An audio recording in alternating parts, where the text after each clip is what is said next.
Okay, so if you're getting ready to start a new job, or maybe you literally just started one, well, you know that feeling. That whole transition period is pretty intense, isn't it? Oh, definitely. You're drowning in forms trying to figure out the security badge thing. Right. And remembering names and what the company actually, does. Exactly. And that initial friction, that kind of stress of the unknown, Mhm. that's really what organizations need to manage proactively. Mm. So today, we're doing a deep dive into employee induction. You might know it as orientation or onboarding. Yeah. We want to get past just the checklists and look at the actual strategic blueprints companies use.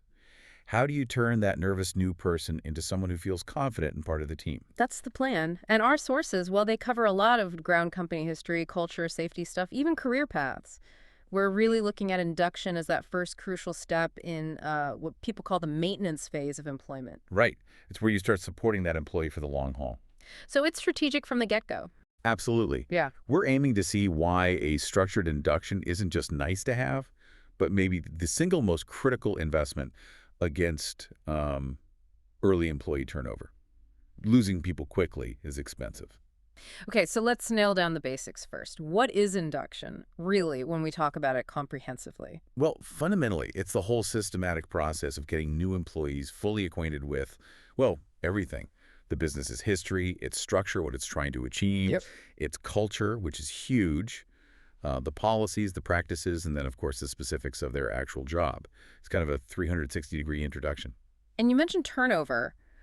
Why is getting this right at the start so incredibly important? Can't people just, pick things up as they go? You'd think so, but the data is pretty stark. Research consistently shows that most employees who decide to leave a business, they do it within the first 6 months. Wow, 6 months. That's It fast. is. That's the critical window. If you're losing people that quickly, think about the wasted recruitment costs, the training time.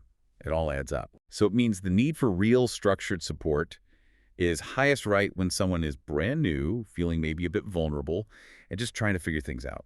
That statistic really changes things. It makes induction sound almost like a financial defense mechanism. In many ways it is. If you want to keep people past that 6-month danger zone, you need to connect with them immediately. And the sources are clear. This isn't just an HR thing, right? It takes more people than that. Or absolutely not. Effective induction needs the whole organization involved. You need the supervisors, the coworkers, and yes, the HR department all working together. How does that break down usually? Well, the supervisor often handles the technical, job-specific stuff. Coworkers are key for the social side, the team dynamics. And HR usually covers the bigger picture, the company structure, policies, benefits, that sort of thing. It needs to be coordinated. Okay, that makes sense. So let's get into the purposes. If a company really invests in a structured program, what are they actually trying to achieve? Our sources list 5 main goals. Maybe we start with the psychological ones first. Seems like they directly tackle that 6-month turnover issue. Yeah, and it's interesting because these aren't just soft goals, they're core retention strategies. The first big one is simply reducing that new job anxiety. Mm-hmm. It's about building the new employees' confidence in their own abilities, sure, but just as importantly, building their confidence in business, making them feel like, okay, this place has its act together, they know how to support me. That makes sense. You need to feel like you can do the job and that your employer isn't, a total mess. Exactly. If either of those is shaky, that person might already be polishing their resume. Okay. What's the second psychological purpose? This ties right into it. It's creating that feeling of belonging, starting to build a sense of loyalty right from the start. Ah, belonging. If the induction process makes you feel like you're immediately part of something valuable, part of a team, you're just far less likely to jump ship if another offer comes along a few weeks later. That loyalty starts building on day one. Belonging isn't just a nice feeling, it's actually a retention metric. Okay. Now, what about the more operational purposes, the practical stuff? There are 3 of those, right? Yep. The third purpose is all about getting the employee operationally ready. So familiarizing them with the actual job environment, their specific tasks. Like where the coffee machine is. Well, yeah, that too. Yeah. But also the business culture, the unwritten rules, the formal procedures they absolutely need to follow every day. Got it. And the fourth one moves beyond their own role. Exactly. The fourth is about building connections, creating positive relationships with colleagues, their peers, their managers, maybe people in other departments they'll need to interact with. So building their internal network.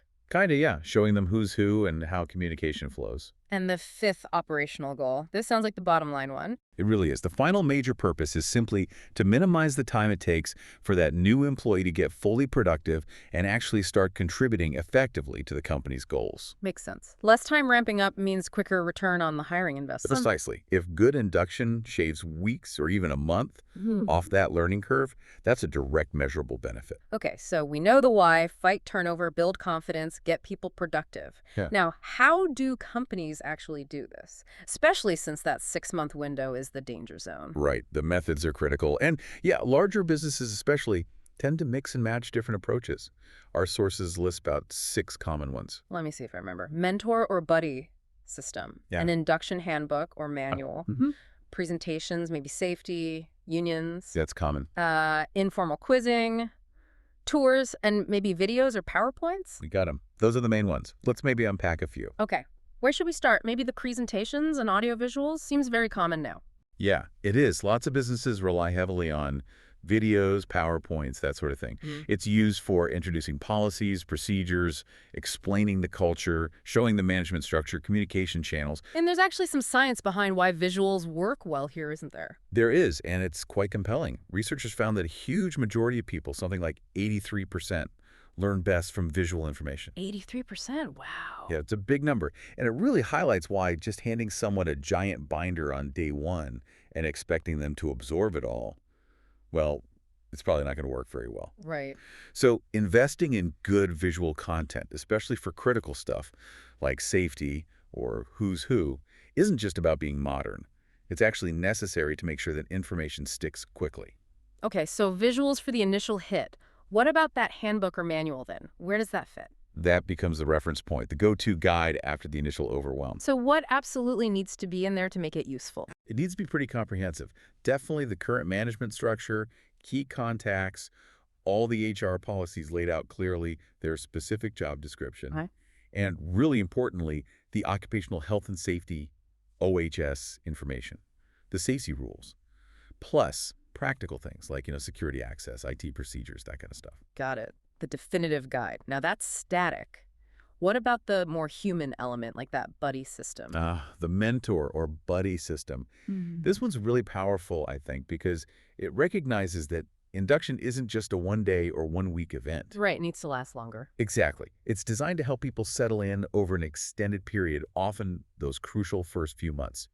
You pair the new person with an experienced colleague. And what does the buddy do? They provide ongoing guidance, answer those small, maybe slightly embarrassing questions you don't want to bother your manager with. Like how the printer really works. Totally. And they help navigate the unwritten rules, the team culture, how things actually get done around here. It helps with integration. That sounds incredibly valuable. Okay, what about something simple, like a tour?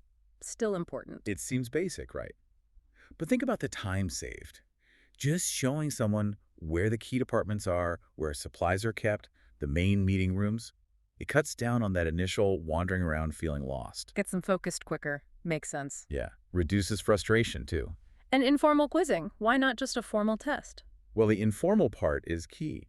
It's about checking understanding without the pressure of a test right at the start. Like a spot check. Kind of. A supervisor might ask a couple of low-stakes questions about a procedure or who to contact for something. It lets them quickly see if there are gaps in understanding and address them right away, maybe before a mistake happens. It's more about monitoring and reinforcing. Okay, this is all starting to paint a picture of induction as a process, not an event. And the ALDI example you mentioned from the sources seems to really embody that. Yeah, that ALDI case study for their retail assistants is really interesting because it completely rejects the idea of just a one-week orientation. It frames it as long-term integration. How does it work there? They have a very structured timeline, day by day, month by month. Month one is purely about the absolute basics, running stock, working the tills, customer service, the core, high-frequency stuff. So master the essentials first. Right. Then, from month 2 onwards, they deliberately rotate the new hires through different shifts, different responsibilities within the store. So they gradually build familiarity with everything. Exactly. They're essentially getting broader exposure and cross-training while still officially in that supported induction phase. They're not just thrown into the deep end. And this goes on for a while. It does. The sources mention formal check-in meetings with the store manager happening every month. Every month. Wow. Yeah, and the goal is working towards full independence somewhere between month 4 and month 12. 4 to 12 months. That's a long induction. It is, but it underlines the commitment to monitoring and support. The employer isn't just hoping they get it. They're scheduling regular evaluations, providing specific follow-up training on tasks or equipment if needed. It continues well past that initial phase. So the real takeaway here seems to be that effective induction isn't just a checklist you tick off in week 1. It's a structure you maintain. Yes, a support structure that stays in place until that employee is genuinely integrated, confident, and performing well, especially through that risky first 6-month period. Okay, let's pull this all together. If a company actually does all of this, the structured program, the buddy system, the ongoing check-ins like ALDI, what are the measurable results? What's the payoff? Well, the benefits really map directly back to those purposes we talked about earlier. The sources list 4 key tangible results from doing induction well. Let's hear them. Okay, first, pretty straightforward. It reduces the stress and anxiety that naturally comes with starting somewhere new. Less stressed employees generally make fewer mistakes and feel better overall. Makes sense. Less overwhelm. Second, it demonstrably builds the new employee's confidence in their ability to do the job. And that confidence boost often leads directly to enhanced productivity. They contribute faster. Confidence equals performance. Got it. What else? Third, it helps establish good working relationships much earlier with colleagues, with supervisors. That fosters better teamwork and communication right from the start. So better team integration. Definitely. And finally, number 4, and this is critical. It ensures greater awareness and understanding of major safety policies and procedures, those OHS rules, and that directly leads to fewer accidents and injuries. Safety is huge. So reducing stress, boosting confidence and productivity, improving teamwork, and enhancing safety. Those are some solid benefits. They really are. And when you link it back, induction is laying the groundwork for everything else in the employment relationship. That's why the sources call it the start of the maintenance phase. It's foundational. Yeah, it really sets the tone. Absolutely. And given that high risk of turnover in the first 6 months we keep mentioning, a really well-executed, structured, and maybe even extended induction program is probably the single best defense a company has against losing good people early on. It prevents that financial drain and morale hit. That really lands the importance of it. Which leaves us with a final thought, maybe something for you, the listener, to chew on. If the whole point of great induction is building that early confidence and loyalty to get past the 6-month danger zone and hopefully keep someone for years, what's the real long-term cost to a business of failing at induction? Ooh, that's a big question. It's not just the cost of replacing that one person who leaves after 3 months. Yeah. I think if your induction process consistently fails, if people regularly have a bad starting experience, the deeper cost is the damage to your company's reputation as an employer. Word gets around. Ah, the employer brand. Exactly. That failure can lead to a long-term talent deficit. It just becomes harder and more expensive to attract good people in the first place. And that might be the true strategic cost every business needs to factor in when they decide how much effort, time, and resource to put into getting onboarding right.